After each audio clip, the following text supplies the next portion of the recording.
Do you have Mr. Chomsky on the line? Yes. Good morning, Mr. Chomsky. Hi, how are you? Good. How you doing? Doing fine. Listen, how should I address you? Professor Chomsky, Mr. Chomsky, Noam, whatever? Noam is fine. All right. Thank you very much, Noam. I appreciate you being on the show this morning. It is quite an honor to have you on. And I'll tell you, when I was doing research, I didn't even know where to start because you've written so much that it covers such a wide variety of topics. Obviously, if you're studying language and foreign policy, that's going to encompass almost everything. But I wanted to make a couple comments about some of the people we've had on the show just recently and some of the statements they've made, and I'm going to be paraphrasing these people.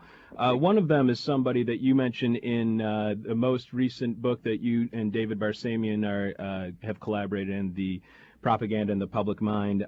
Dean Baker of the Center for Economic Policy and Research said that the Clinton-Bush corporate model of globalization is not about free trade, and I would even add that Bush is constantly being compared to the Reagan free trade market-based economy. Are any of these people or interests really about free trade? Well, Dean Baker knows what he's talking about, and I take him very seriously. He's a first-rate economist. It's a mixture, this sort of what's called neoliberal globalization.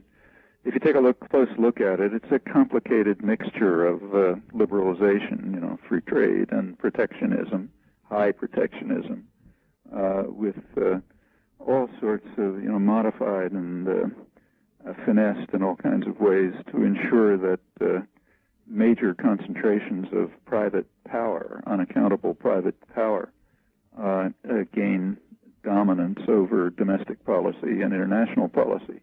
Now, there are elements of free trade in it, but there are also many other elements. So, for example, I'm sure Dean Baker talked about this, but the so-called TRIPS system, intellectual protection of intellectual property, that's a highly protectionist system without historical precedent that was imposed on the rest of the world by the rich countries. In what came to be the World Trade Organization. It imposes extremely rigid conditions on control over the technology and knowledge of the future, the conditions that today's rich countries like the United States never accepted while they were developing, but are now being imposed on the rest. Well, that's super protectionism. Or just, for example, there's something called a national security exemption, which allows government expenditures. Well, in the United States, and most other industrial countries, but it's extreme here. For the last 50 years, national defense is just a kind of a Orwellian term referring to massive public subsidies to cover the risk and cost of the development of new advanced technology. That's nothing about free trade there. We wouldn't have what's called the new economy if it wasn't for the way in which costs and risks were essentially socialized, the public pays for them. That's another violation. And there's all sorts of other gimmickry. On the other hand, there's and some of what's called free trade doesn't really have anything to do with trade. For example, the conditions on financial liberalization. One of the things that the system of the past 20, 25 years has done is eliminate earlier constraints that governments could impose on capital flow, meaning flight of capital, modalities of investment, and so on. Well, that's eliminated, but movement of capital is not trade. And what's coming up is even more extreme. One of the major issues coming up, it's kind of being negotiated pretty quietly because I don't think they want people to understand the consequences of it. But right now there's current negotiations on what's called trade and services going on in Geneva. This was a big issue at Quebec also at the last April. The new so-called free trade area of the Americas is supposed to have strong elements of liberalization of trade and services. Well, what are services? Services covers just about anything that might be in the public arena. So education, health, control over water, environmental conditions, you name it, anything that might be subject to public involvement, what they call governments, which means people to the extent that governments are democratic. Anything that might be under popular decision-making and control, that pretty much covers what services are. Liberalization of services, which has nothing to do with trade, it means let's work out ways for those things to be taken over by private power concentrations, by multinational corporations, which are unaccountable to the public, work in secret, are essentially tyrannies internally, and let's do that claiming that we're liberalizing trade. This is simply a way of undermining democracy. It has nothing to do with trade. So I suspect Dean Baker probably talked about all these things, but those are some of the aspects of what's called free trade. I mean, Adam Smith certainly wouldn't have recognized it. In fact, if you go back to classical free trade doctrine, say Adam Smith, it was based crucially on what Smith called free distribution of labor, meaning labor can go anywhere. Well, that was to some extent true in the 19th century when there were massive population movements across borders, but certainly not true now. People can't go, capital can go anywhere, but people can't. That's almost the opposite of classical free trade theory. For Adam Smith and David Ricardo and so on, it was taken for classical economics. It was assumed that capital is immobile and people are mobile. That's what the whole theory of comparative advantage and everything else is based on. And the benefits of free trade are based on those assumptions. Well, now the facts are almost the opposite. Capital is mobile, labor is immobile. That fact alone gives major advantages to capital in conflicts between concentrated private power and the mass of the population, the working people, shifts the balance. And this is all sort of imposed under the rubric of free trade, which sounds like a nice word, but is often, but it's become a highly intricate concept, which is simply a form of class warfare, basically. Also, in the newest book, Propaganda in the Public Mind, you state that it's always, you commend people for asking the obvious questions, and so I'll be asking obvious questions this morning and hopefully get a commendation from you.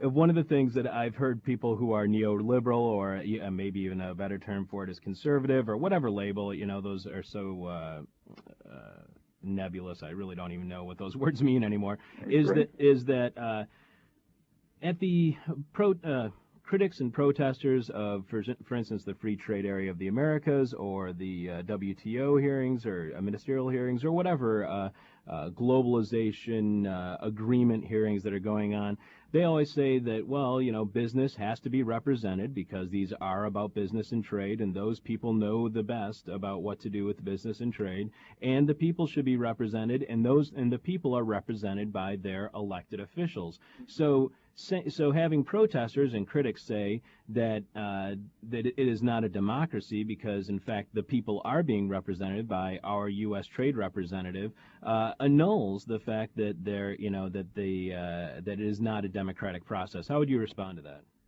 Well, why don't you kind of take a poll in the streets of Chicago and ask how many people know who the U.S. trade representative is, or one thing that the trade representative is committed to. These are negotiations. These are policies undertaken in secret. The negotiations are essentially in secret. The results are secretive. They're among trade ministers of governments. That's true. But the relation between the trade ministers and the population, the executive branch and the population, certainly doesn't even begin to resemble democracy. In fact, and it's well understood. I mean, it's for example, the Wall Street Journal a while back was lamenting the fact that it's hard to pass these procedures that insulate trade agreements from popular pressure. It gets very hard to pass them because the public doesn't like them. And they said the problem is that opponents of these measures have what they called an ultimate weapon. The ultimate weapon is that the population is opposed. So therefore you have to somehow do it in secret behind their backs, since naturally we have to do it. When you say that the government's, the United States is about as democratic as any society around. On the other hand, about 75%, take say the last election, roughly 75% of the population before the election, not after the Florida shenanigans, but right on the eve of the election, about 3/4 of the population felt that the election had nothing to do with them. It was some kind of game being played by rich investors, rich contributors, political leaders, the public relations industry, which was crafting candidates to come out with words that they thought might appeal to people and so on. If 3/4 of the population thinks an election is even going on, what are we talking about when we say that the negotiations being carried out in secret by people who no one ever heard of represent the public will? Business isn't misled about that. They know that the public is an ultimate weapon, in Wall Street Journal terms, against what they're carrying out, which is exactly why it has to be done in secret. So, for example, at the Summit of the Americas last April was a good example. The Quebec meetings. It was discussing the free trade area of the Americas. How much discussion had there been in public, say in the press, about what the free trade area of the Americas is? And how many people even knew that it existed? This has been under negotiation for years, but it's kept out of the public eye. People can discover something about it if they really work. You get involved in the activist networks and you interchange over the internet and so on. Yeah, you can figure out something about what's going on. You listen to Dean Baker and people like that. You can find out what's going on, but that's a minuscule part of the population. That's not freedom and democracy. And even at the meetings, while the leaders of the governments came out with a ringing statement about how wonderful democracy is, you can tell how much they meant it by asking what happened there. For example, if they're so committed to democracy, how come they're not telling us what the negotiations on trade and services are about, a core issue? Why aren't they telling us if it's democracy? Or to take something even more straightforward, at those meetings last April, right timed just to appear with, you recall that George Bush, every time he talked, was talking about how wonderful NAFTA is, right, and we have to extend the marvels of NAFTA to the rest of the hemisphere. Well, right at that time, every news desk in the country had on it two major reports that had come out by very respectable and well-known organizations. One is Human Rights Watch, major human rights organization. The other, the Economic Policy Institute, which is a research institution in Washington that does some of the basic work on the data of what's going on in the country, the economic data. They had two major reports, both about NAFTA, both timed for the onset of the meetings. Human Rights Watch, filling its mandate, was concerned with rights, labor rights. What's been the effect of NAFTA on labor rights? They gave a detailed report showing convincingly, I think, that in all three countries, Mexico, the United States, and Canada, labor rights had been harmed by the NAFTA agreements. And they gave many examples.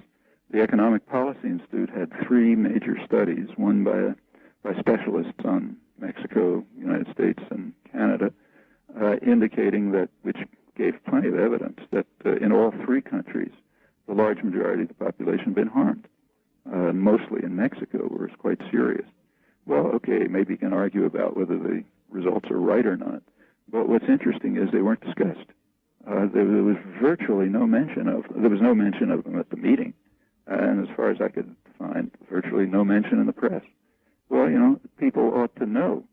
If this is a democratic process, then the population of the three countries ought to be very well informed about the fact that two major organizations, investigative organizations, have looked into President Bush's claims in considerable detail, and have presented information saying it's exactly the opposite. That wasn't reported. All that was reported was, isn't it wonderful, NAFTA's helping everybody. We can go on, but all of this is an indication not only that it's not a democratic process, but that power centers are deeply committed to prevent it from being a democratic process. And the reason is they know the public is opposed. Not everybody, of course, but a substantial part, probably a majority of the public is opposed, and that's worldwide. So therefore you have to do it in secret. When people say business ought to be represented, it's not very clear what that means. I mean, does business get represented twice, both because they're people and because they're business? That's okay. Then why not have other organizations represented? Why not have unions represented? Why not have environmental groups represented? I mean, business is not like an entity opposed to the population. It's just people in a particular position in the population. They have no special representation. Yeah, we're speaking with Noam Chomsky. This is Hell every Saturday morning at 9 o'clock. You are listening to WNUR 89.3 FM. A couple of things I've heard on different news sources this week, in the last couple of weeks, really irked me, especially in light of doing my research on you. I saw Ray Suarez the other day on the Lehrer Report. He was discussing what is going on in East Timor right now. And East Timor, in case the audience does not know, held their first free elections this week. Yet in all the articles, you see happy, smiling people in the pictures, and you hear really great news of finally having free elections. And there was no word about U.S. complicity by both Republican and Democratic administrations within their horrible human rights offenses that were going on in the country by the Indonesian military. And Ray Suarez said that the East Timor, or the Cambodian, he was saying that it was 25 years since the Cambodian killing fields. He said that was easily the worst genocidal practice that has happened since World War II. Which was Cambodia, or Cambodia was? Well, it was quite comparable to East Timor. Relative to population, East Timor probably was higher, and it was at the same time. I mean, the atrocities the Pol Pot atrocities took place from April 1975 to January 1979, when the Vietnamese put a stop to them by kicking Pol Pot out of the country. The East Timorese atrocities, the major ones, the ones that led to the destruction of maybe a third or a quarter of the population, they took place in exactly the same years. The East Timorese ones continued. They continued through the 80s. They continued again. They were horrifying in 1999. Throughout it's hard to compare atrocities. They're all different in all kind of ways, but they were certainly comparable. Furthermore, the Indonesian ones were not only crimes against humanity, but also war crimes. Now, this was outright aggression, vicious outright aggression, condemned by the United Nations, but the United States acted. Our own ambassador, Daniel Moynihan, made it very clear and explained with pride that he had, on State Department orders, rendered the United Nations utterly ineffective in anything it might do to stop the atrocities, which he was well aware of. The major difference between these two cases is that in one case, you could attribute it to an official enemy, at least if you didn't pay attention to what was happening before and after, where the U.S. was very deeply involved in atrocities. But if you just limit it to, April 1975 to January 1979, you can pretend that it was just some enemy who was doing it, so therefore a great outrage.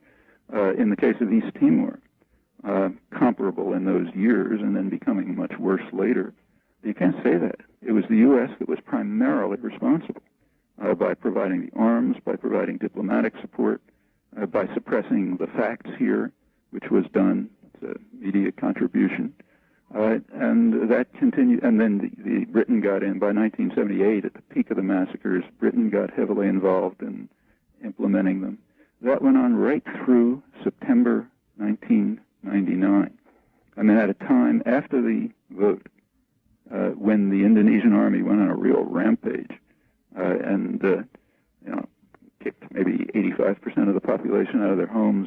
destroyed about maybe 70% of the country. After that, the official U.S. position was, I'm quoting it, it's the responsibility of the Indonesians, and we don't want to take it away from them. So not a move to try to stop it. About a week later, under enormous international pressure and domestic pressure, Clinton was compelled to shift his policy. He made some gestures indicating to the Indonesian generals that they should call it off. Within 48 hours, they were out. That indicates the latent power that was always there, and it indicates very clearly where the responsibility lies for everything that happened, quite apart from the fact that the U.S. was providing, along with Britain, the arms and training and diplomatic support and so on. So yeah, these things are different.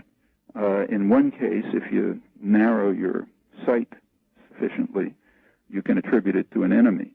In the other case, you got to look into the mirror. That's the main difference. Other than that, they're quite comparable atrocities. Also, another thing I saw on the news, this was on Sunday morning's Fox News Sunday. Luckily, I do not get the Fox News channel, but the Fox News Sunday, the comparable show to Meet the Press, Face the Nation, whatever, at the same time slot on Sunday mornings. They had a roundtable, and there was somebody from the Washington Post. I can't remember all the people who were involved, but one of them was Juan Williams of National Public Radio's Talk of the Nation, and he said that his sister had just come back from Switzerland, and that she said, how do you feel about being an American? It's kind of embarrassing being in Europe because of our unwillingness to support the Kyoto Protocol, to sign on to the treaty for germ warfare, and especially what happened in the Florida election. And Juan Williams then said, I couldn't take it, and I just said, you just got to get over it. You just got to move on. And the host of Fox News Sunday actually did like a slapping motion, as if he was punishing this woman for even saying this. What do you think about somebody who is trying to tell us that we should forget about things that actually just happened? And are going on. And as far as the Kyoto Protocol and the germ warfare treaty and the militarization of space and other things, not only are they going on, there's a reasonable probability that those things will lead to destruction of human life.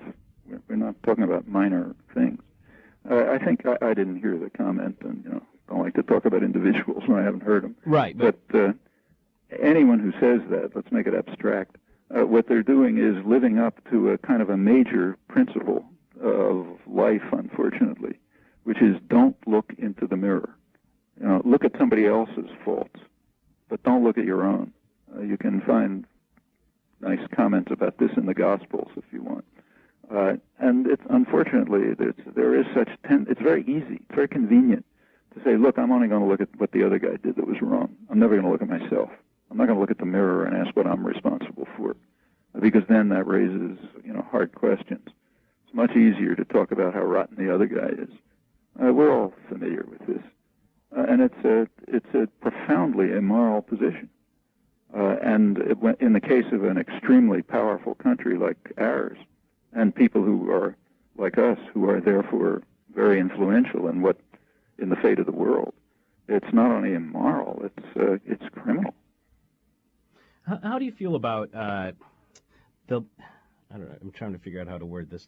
How do you feel about the logic of voting with your dollar? By being a smarter consumer, we can undermine the odious actions of corporations simply by boycotting them? Or and like you've said on many occasions, that the media is about selling to advertisers. It's not about the audience. Yet if you talk to somebody who is within that medium, and of course they've already bought into the value system of that medium, they would say that, well, the only way that we can sell advertising is if the audience is there, and we have this democratic mechanism of the Nielsen ratings that tell us if the audience is there. So how would you react to those types of consumer statements, that the Nielsens are a democratic system, and that voting with your dollars is an appropriate way to act as a consumer within a capitalist democracy?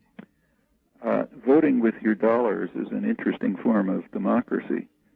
Democracy means each person has an equal participation in decision making. That's democracy. Are dollars equally distributed? Voting with dollars is it's kind of like arguing that the Soviet Union under Stalin was democratic. Yeah, plenty of people could participate, but in different ways. If you were in the Communist Party hierarchy, you had a form of authority that you didn't have if you were somebody in the streets, even though they could make their opinion expressed too. Voting with your dollars is a radical attack on democracy. As far as the Nielsen ratings are concerned, what is being measured is the way people are choosing under a highly structured set of choices, which are given to them by major corporate institutions, which have their own agendas and commitments quite naturally. Don't blame the major corporation for trying to advance its own interests. It'd be crazy if it didn't. But that's not choices. For example, there's very little doubt that, I think the Wall Street Journal is quite correct, and other business press, in recognizing, and in fact polls show us this, that the public is quite concerned and very strongly opposed to the government decisions on many issues, like, for example, the so-called trade agreements. So people would, I'm sure, like very much to know what's going on at the FTA, what's being planned for them. But they don't get that choice. That choice is not one that's available. There was no choice available as to whether you wanted to hear what the careful reports were saying about the effects of NAFTA. People care about that. And polls show very clearly that people care about it, as do demonstrations and so on. But they're not being given that option. This is controlled options within which you're allowed to make, it's like it's like what's called a democratic election in totalitarian states where you can pick one or another of two, party hacks. It's not exactly like that, but that's what it's about. Incidentally, this idea of voting with your dollars is really worth thinking about. It's true that mythology is talked about, and it's supposed to be a wonderful thing. We're supposed to be what are called, in Chicago, you should know all about this. It's where it comes from. We're supposed to be rational wealth maximizers. Each individual is supposed to be trying to maximize his or her own wealth and to use their dollars in the marketplace to do that. Well, let's go back to the Kyoto Protocols. From that point of view, if you accept that ideology, Chicago ideology, then it's entirely reasonable to destroy the environment. In fact, it's a worthwhile thing. And the reason is quite simple. There are individuals who don't have any dollars to vote with in the market, like your grandchildren. Your grandchildren, who may not be alive, don't have dollars to vote in the market. Therefore, if we are rational wealth maximizers, to destroy the possibility for them to have a viable existence in order to maximize the number of shoes we have. In fact, that almost follows logically from the ideology we're supposed to worship. Now, it is rational, but within a system, an institutional and ideological system that's totally lunatic and entirely, horrendously opposed to ordinary human values. Those are things we should be concerned about. You say the same about militarization of space.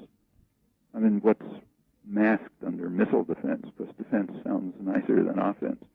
But if you get away from the Orwellian deception, what's called missile defense is a very minor component of a major move towards militarization of space to ensure extending the arms race into space, where the U.S. is way in the lead, creating offensive weapons,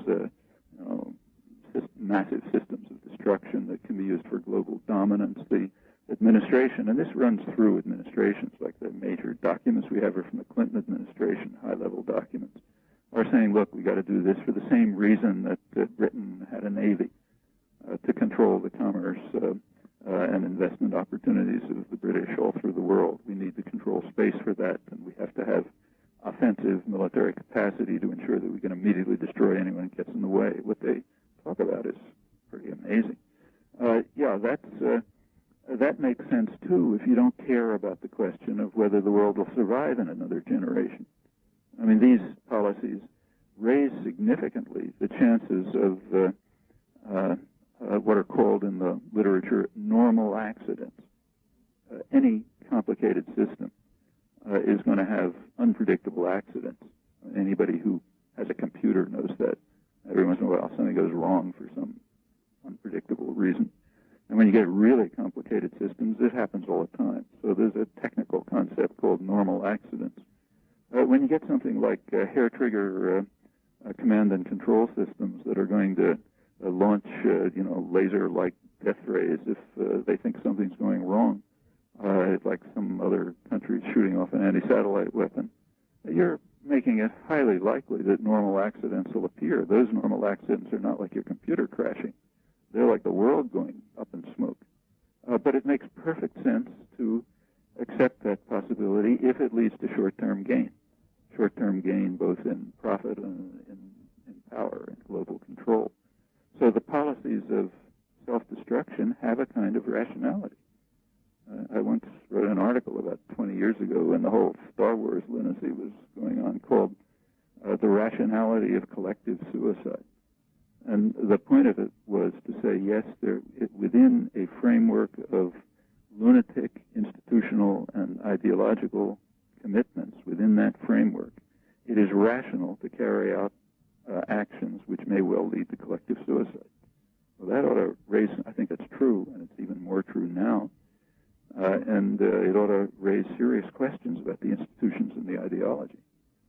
It always disturbs me when I hear people say that they are doing something for the children, and then they don't think about actually the children's children or the future in any way. What they are doing is trying to hide behind their children's cloaks in a way. We're speaking with Noam Chomsky. Noam, I only have a couple more questions for you, but our producer, Kevin Harris, has a really quick question for you. Kevin? Yeah, I know. Hi. I was listening to a lecture on Z Magazine Online from Danny Schechter, and he was talking about, in reference to a lot of what you have been saying about how, a lot of people come up and say, like, is it a conspiracy? Is this a bunch of people acting in conjunction and all the way down through the institutions? And the point that he made, that of course that you make, is that you're not going to get, and I wish you could elaborate on this, get to a certain position in these institutions without having a certain frame of mind. In other words, it weeds out anybody that would question the institution in the first place.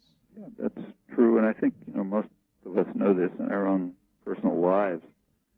How do you make it, like people like us got the good colleges, okay, got what's called a good education. Just think back, how'd we do it? I mean, did we do it by telling the fourth grade teacher or the high school teacher that we thought what they were telling us was perfect nonsense, even when we knew it was? No, we got it by being obedient. From the very beginning, you're trained to be what's called, not a troublemaker. Be obedient. Do what you're told. Don't make a fuss about things. Just kind of go along. And the people who don't do that are identified. They become behavioral problems or something or other, and they get weeded out. Those of us who are capable of being, even if we don't like it, of saying, okay, I'll be obedient and go along and get to the next stage. We get ahead. I'm talking about myself. Could have easily told the high school teacher you're talking a lot of nonsense in the history class, but I didn't do it. I just did the stupid work we were assigned and got ahead. And finally, that kind of gets ingrained. First of all, there's a kind of a selection for obedience, and then after a while, it just gets ingrained. I mean, it's very difficult to do one thing and believe something else. So you go on doing it, you end up believing it, and slowly, subtly over the years, there's a selection for, or maybe even honest acceptance of the ideology. People just say, yeah, I think that's right. It's okay, they'll get ahead. There's a whole complicated selectional process, and I really think most people are aware of it from their own lives, if they look back honestly, which leads to the conclusion that the people in high places are those who accept the framework. I mean, if I remember reading things by the what are called left-wing critics of, say, the New York Times, Tom Wicker and Anthony Lewis, who say very outraged, nobody tells me what to write. And they're absolutely correct. The critics are not saying that anyone tells them what to write. What they're saying is you wouldn't be in a position to write if you hadn't already internalized the ideology. Otherwise, you'd be driving a taxi cab. And that goes on right through a professional life. I mean, people teaching in universities are familiar with it, and in other institutions. You go along, or you tend to get in trouble. Now, it's not like a mechanical system. So there are kind of ways of finessing it and getting through and so on and so forth. But it's a tendency. It's a strong tendency, and it has its effects. In corporations, even more so. These are, after all, tyrannical systems. You have to obey. But over time, it has its effects. The institutions, furthermore, have their own structure. They have their own. Like suppose you're the CEO of a big corporation. You don't have the choice of being a decent human being. It's not your choice. I mean, here I agree with Milton Friedman. Your responsibility, in fact, your legal responsibility, is to maximize profit and market share for the benefit of the stockholders. That's your responsibility. It's not your responsibility to see that workers have decent conditions or that the environment doesn't get destroyed. If you spend your time and effort on that, you're not going to be CEO very long. Somebody will kick you out. It's an institutional fact that the person in that position has to act like a moral monster. It's not an individual, it's not a critique of the individual. It's of the institution again, like the things we were talking about before. Well, all of this ends up in a system in which certain kinds of things are overwhelmingly likely to happen. Not because people sit in the Bilderberg conference and decide to do it that way. Of course, that's not what goes on.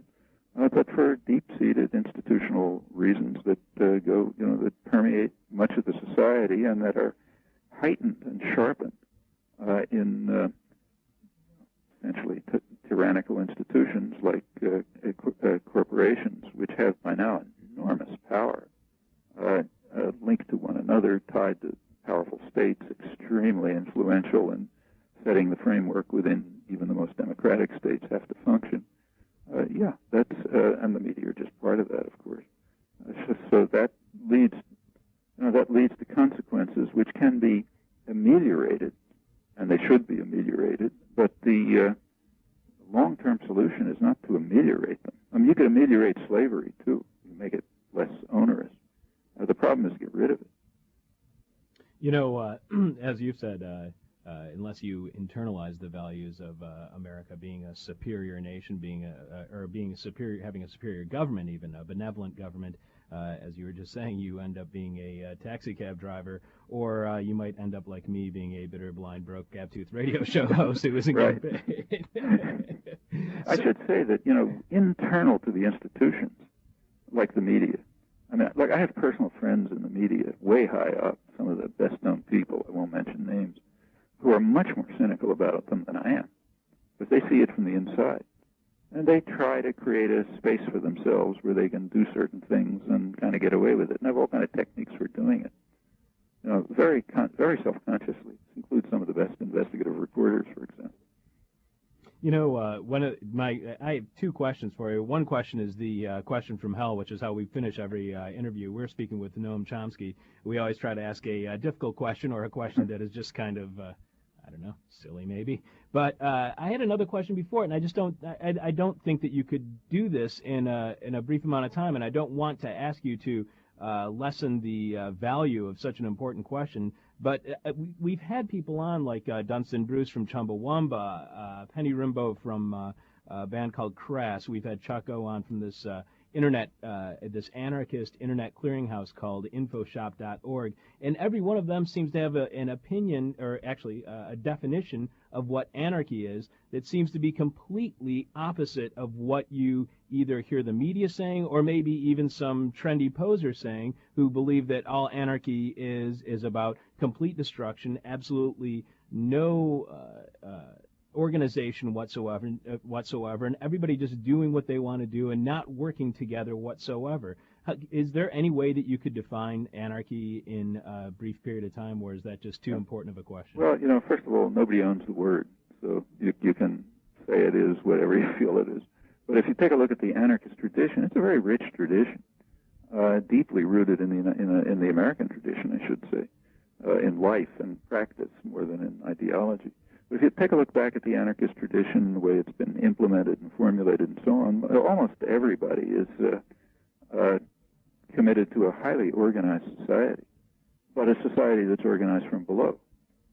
That is, it's based on popular participation at every level, voluntary association, interactions among associations, federal arrangements, workers' control in factories, community control in communities, interactions between the two. In fact, very elaborate proposals have been made about anarchist organization in the rich tradition.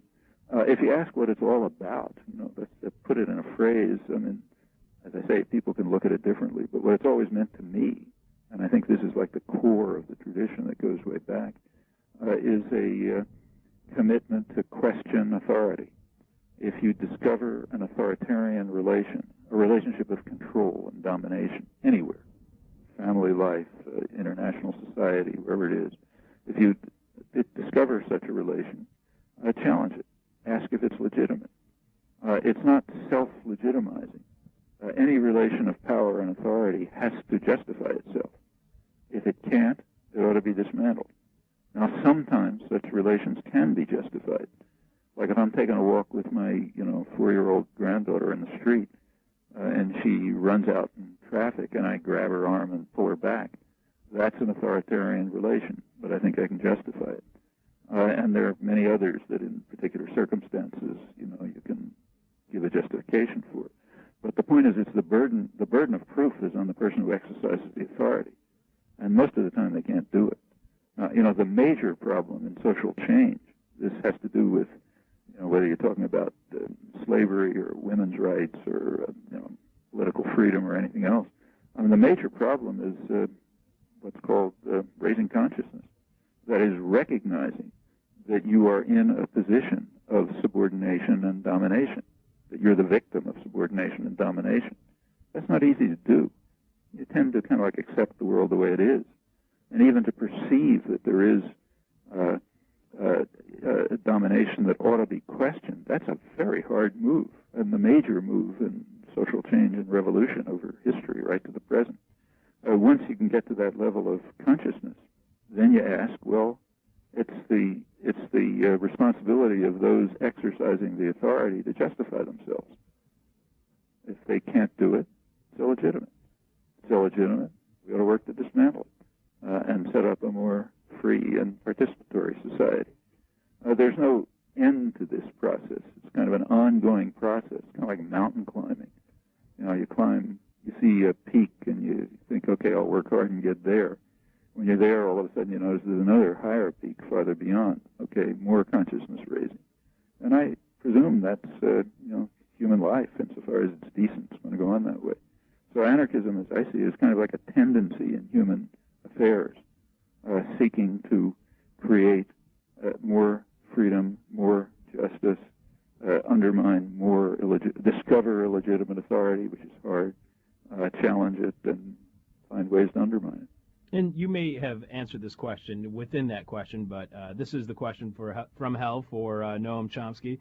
First of all, I want to thank you for being on the show. But I've found that anarchists, and from doing this show, not from beforehand, I'd always had a different impression of anarchists, but I found from doing this show that anarchists are very optimistic people. I had the impression that they were very pessimistic, that they thought that the world was in a horrible disarray and that we needed to destroy everything and rebuild it. But in fact, from doing this show, I found that anarchists are very optimistic people who believe the populace wants democracy, wants self-rule, wants community rule, wants neighborhoods to get together and be part of a community. Yet here in the United States, only half the people vote. Most support monopolies. When I go to, my friends, are very anti, for instance, Microsoft. But if I go to a bar and, I open my mind and realize that just my friends aren't, my circle of friends are not the whole entire world, it seems to me that most people do not vote. They have no interest in voting or in politics. Most support monopolies like Microsoft, and that communities, neighbors are kind of pitted against each other in a sense that people are isolated from each other, either by self leisure from watching television or whatever. They don't interact. My neighbors, I don't even live in that transient of a neighborhood, and a lot of people just won't even say hello to you on the street. So what makes you think that people here in the United States, what makes you think that people here in the United States really want democracy? Not voting can just be interpreted in many ways, and I think the right way to interpret it, and I think public opinion studies which have been carried out in depth support this, is that the reason people don't vote is because they don't think there's an election going on. I mentioned something earlier, which is just one piece of a major Harvard University project called the Alienated Voter Project, trying to figure out why people don't vote. And it shows quite consistently that they just don't think there's any choices. They think they don't see much point in choosing between two representatives of the corporate world who you can't understand, and because they're crafted by public relations officers to come out with words that they don't mean and they probably don't understand themselves. If that's what you think is happening, which is not unrealistic, then a lot of people won't even bother. And it's interesting. Take a closer look. Take the last election again. It's pretty typical. The people who did vote, around half, probably the majority, voted against their own interests, and consciously so. So when people are asked about issues, which candidate do you prefer on issues? And then you run through a bunch of issues. Most of the time, they can't figure out where the candidates stand on issues, and it's not because they're stupid. I mean, anybody who watched the debates knows, you really don't know what they're talking about half the time, nor do they half the time. But to the extent that people could identify issues, by rather large majorities, they preferred Gore, or to put it more accurately, they disliked Bush more. I didn't like either of them, but they disliked Bush more on issues. On the other hand, the vote was kind of a statistical tie, which means that people didn't vote on issues. They voted on what in the public relations literature is called qualities. You're supposed to, in fact, they try to design the election so that if you vote at all, you vote on the question of, is this the kind of guy I'd like to meet in a bar? Or is this the kind of guy I hated in fourth grade because he was a know-it-all? What's called qualities, but not issues. You want to keep issues out of the election. Like for the population in the last election, one of the top issues was actually the trade deficit, because people know what that means. That translates into their jobs and their lives and so on. Major issues were these trade agreements. They didn't even come up in the election. No, they weren't discussed. The way in which the elections are run, which is a kind of it's a narrow competition between various sectors of private power, and people know that. You just don't bring in issues on which you know that the public, the ultimate weapon in the Wall Street Journal's terms, they're going to be opposed. So you just don't raise those issues. Raise issues of, this guy kind of look friendly, or, would you like to meet him, or something like that. So the failure to vote is, from this point of view, which I think is an accurate one, is not opposition to democracy. It's commitment to democracy and seeing that it's not going on. That's an interesting analysis of it, but what would you say about people who support monopolies? Take me. I happen to be sitting in front of a computer right now. On the computer is a screen, something I was writing when you called. Well, that happens to be using Windows. It's not because I like Microsoft. In fact, I hate Microsoft. And I hate their programming thing. But I'm using Windows because I don't have a choice. But there are people who would be for, I'll be sitting in a bar, and a guy will say, hey, listen, Bill Gates was smart enough to come up with this. Shouldn't he be rewarded for, even, I know that's completely inaccurate, but there's a feeling that you should be rewarded with all of the booty if you actually are the person who own the company, and you should be able to overwhelm a market, and that's okay because that's the American way. Well, then we have a number of questions have to be asked. First of all, is it the American way? And if it is the American way, is it the right way? Was the right way in Russia in 1953 because it was the Russian way? Obviously not. Furthermore, the assumption is just wrong. Bill Gates didn't come up with the idea. In fact, Gates himself has said honestly, that his great genius is being able to take the ideas of others and turn them into a way to make money. The people who came up with the ideas, though they are maybe unaware of it, are U.S. taxpayers. The thing that I'm sitting in front of, this computer with that, this fancy computer with that complicated software on it, that was mostly it came out of a public initiative. It was developed. You take a look at the history of the computer industry. It was developed in the 1950s and the 1960s primarily under the rubric of the military. Like my wife, for example, back in the 1950s was a programmer in a secret, what's called secret project. Everybody knew exactly what it was. That was working on what was called air defense. They weren't working on air defense, and everybody knew it. I mean, they were working on a program that maybe with luck could have stopped a World War I bomber piloted by Snoopy or something like that. What they were actually doing was working out the basic design of modern computer. In those days, a computer was some huge thing with a whole bunch of rooms blowing up all the time because it had vacuum tubes, and so on. They were trying to work it down to a point where it could be, usable and sellable. When that happened, the director of the project pulled off and founded one of the first mainframe producers. I mean, the reason IBM isn't producing typewriters is because they were getting huge contracts from the public under the framework of the Defense Department, the military, to improve the design and operation of computers. When it finally got down to the point where they became marketable, then it was handed over to private corporations, and people like Bill Gates could go run with it. The same is true of a good part of modern technology. Actually, I don't know if Dean Baker, you mentioned, talked about this, but one of the very important studies that he did had to do with the pharmaceutical industry.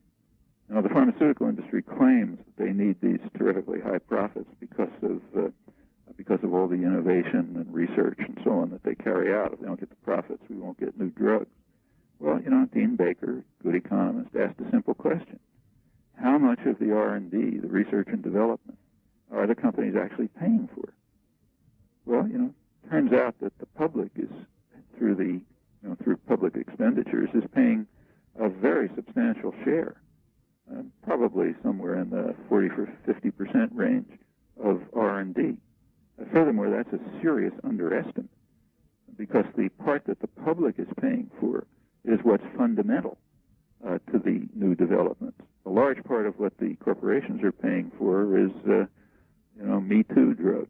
Somebody else has one, I'll make one like it, or frills around the edge. If you did an honest analysis, you'd probably find that a considerable majority of the funding is just coming out of the public purse. So Baker raised the obvious question. Suppose we raise the public contribution to 100%. Say they roughly double it, so even be less than that. Okay, that eliminates, and then make the companies sell them on the market without the production. We're supposed to love markets. Fine, let them sell their drugs on the market without the huge protection that comes from these highly protectionist patent regimes that have been imposed on the world. And he calculated that there would be an enormous reduction in costs, and the savings would simply be overwhelming. I mean, they would swamp by orders of magnitude, the total savings anticipated by the most optimistic predictions of the trade agreements. And then that would eliminate the argument that, well, we need the profits because of R&D. Well, that's not a popular proposal, though it makes perfectly good sense. But that gets back to who had the bright idea. The bright idea usually comes out of the public, very commonly comes out of the public purse. I mean, it's not that the guy you met in the bar figured out how to design a computer, but it's his tax dollars that did. Right. Well, thank you very much for being on this morning's show, Noam. I really appreciate it. I've got so many notes here. I could interview you for another 6 hours, and I really hope that I get the opportunity to do this again. It's been a real pleasure, and I really appreciate you coming on our show. Glad to be with you. All right. Thank you, Noam. Yep. Bye. Bye.